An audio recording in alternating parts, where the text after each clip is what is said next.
The Honor Magic 2 ticks an incredible amount of boxes. I recently had the Honor V20 in my hands and I really like that phone. I actually really like the front design with the hole punch. However, the Magic 2 goes even a step further than this. There's absolutely nothing blocking your screen on the front. I personally quite like the hole punch design of the V20, but if you are a purist and you really don't want anything getting in the way of your front screen, then the Magic 2 might be for you. So the Magic 2 is around 3,800 RMB here in China, slightly less than the newer V20, but the specs sheet is comparable in most places, starting with that huge 6.4 inch front screen. It's an AMOLED screen and it really does look incredible. When I had it in my hands, it just has those pure blacks that you get with all AMOLEDs. Colors were really vibrant, and of course there's just absolutely nothing on that front screen. No notches, no hole punches. Also, the bezels around the phone are incredibly small. It's a 1080 by 2340 display. On paper, some other phones have more pixels per inch, but when I looked at the screen in my hands, this was super sharp. The colors were great. You wouldn't be complaining with this screen, honestly, when I was using it, flicking through the apps, opening things up. Colors were bright, very deep blacks. It just looks really great. Bezels are absolutely tiny, as I said. At the bottom of the phone, you get this slight chin. It's a bigger bezel on the bottom than it is on the top or on the sides. Pretty much every phone we're seeing out of China from all the manufacturers have this slightly thicker bottom bezel. That's because it's just a little bit cheaper to manufacture it that way. If you want everything to be symmetrical, it's going to cost a lot more. It's not a notch like other screens. It doesn't interfere with the screen at all. It's literally just a bit thicker on the bottom than it is elsewhere. On the top, the bezel is absolutely tiny. You have a tiny little hole for the earpiece, and that's it. No notches on the top, no hole punches on the top, absolutely nothing. That slightly thicker bottom chin doesn't house a fingerprint sensor. That's actually under the screen. Honor have incorporated an under the screen optical image sensor so that you can use your fingerprint to unlock the phone. Obviously they had to put this technology in because on the front of the device there's no cameras. When the phone's in its normal position, not slid up, obviously there's no cameras on the front, so you can't use Face ID. What is absolutely amazing about this phone, and totally addictive, I absolutely love this, is that if you want to reveal front-facing cameras, selfie cameras, you just flip the back of the phone up. This is a true old school slidey phone. I remember years and years ago, not my very first, but certainly one of my first, and I had it for a long time, phones was a Samsung D500. Back in the day, I absolutely loved that phone. That also was a slidey phone. I absolutely love the feeling and just playing, sliding the phone up and down. It's really incredibly addictive when I had the phone in my hands, just to keep sliding it. It's a really awesome, springy little feeling. All you do is just put a little bit of pressure on the front of the screen and the back of the phone pops up. If you've ever seen the Find X from Oppo, you'll know that that has a slidey mechanism too, but you have to press the screen, open the camera app, and it will pop up for you. This one is mechanical, but you have to do it yourself. You just put a little bit of pressure on the screen and the thing pops up. It reveals the selfie camera and the earpiece or the loudspeaker. The selfie camera is a 16 megapixel f2.4, and it also has a supporting camera for depth information. It takes stills obviously, and it can take video at 1080p. I was pretty impressed with the selfie camera. I know the lighting in the shop is gonna be really good, but it was pretty clear, and obviously being an Honor phone from Huawei, you get pretty strong beauty modes as standard.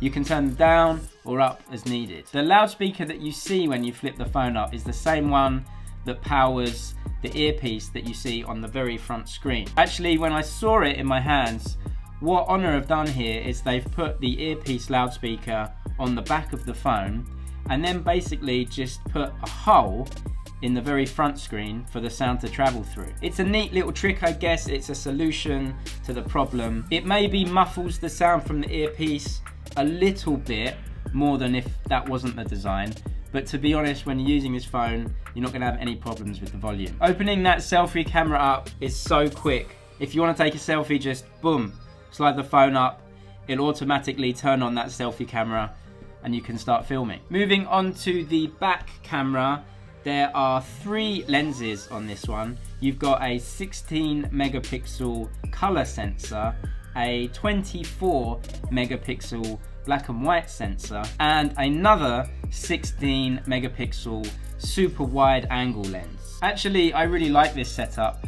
I myself prefer a wide angle lens rather than a zoom lens. I don't take portraits very often personally, and besides, if you want a blurry background, the Honor can use AI to do that for you. This phone has that. It also has that 24 megapixel black and white camera to give the main camera more information, and then it puts those 2 images together and gives you your final color image. Of course, you can shoot black and white straight from that lens if you want to. When I tested the camera in the shop, quite quickly, I thought the camera was pretty sharp. It was easy to flick through the settings and zoom in and out. The colors were reproduced really well. If I tapped on light or dark areas, it would adjust accordingly. What I really love about that front screen is that when you're recording a video, the super sharp images with really great colors with that AMOLED screen take up the whole front of the device. It just looks really, really cool. You get your usual other settings, panorama, HDR,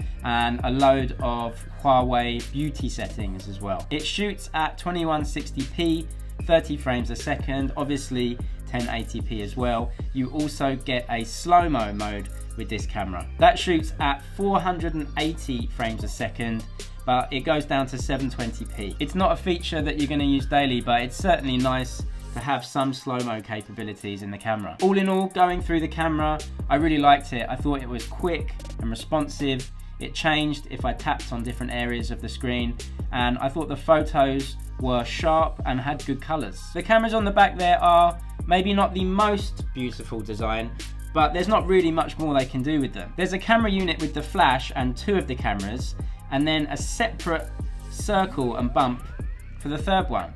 I guess it might have looked better if they just put them all in one unit. Having said that, it's not really a huge deal. All in all, the phone is designed really, really well. I really like the design. The back feels kind of plastic, but not in a bad way. It's pretty light. Obviously, because of the sliding motion, you have a front screen, a back phone unit, and you've obviously got some sliding parts in there as well. It does make the phone a little thick. This is not going to be noticeable for you. If you compare it to other phones that aren't sliders, obviously you're going to see a slight thickness difference. But if you have the phone yourself and you get used to it and you use it every day, you're not really going to think it's a thick phone. To be honest, all phones these days aren't really that thick, and I wouldn't mind a bit of thickness for that awesome slidey motion. It's really so addictive. Once you get it in your hands, you slide it up, it instantly reveals that camera. It's quick and it's so useful. It's just a really easy, simple way to get to the things you want. If you are in the camera app, then it's really easy to flick between the back camera and the front camera. If you want the back one, obviously just slide the phone down. It will automatically switch to the back camera and you can start shooting from there. If you want to shoot a selfie, just literally boom, pop it up.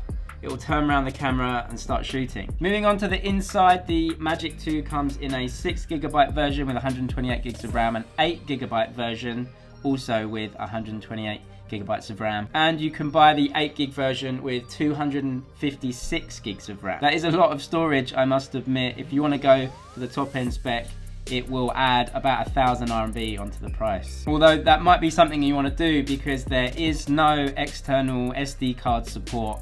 So whatever you buy it with is the memory you're stuck with. Huawei stuck the Kirin 980 chipset in this one, 7nm process chip. It's gonna have really good battery life. It's a really great chip. It also comes with the Mali G76 GPU. When I was flicking through the phone, it was really quick. Even gaming and some multitasking is gonna be really easy on this. Because we have the 7nm chip, the battery life should be pretty good. It has a 3,500 mAh battery.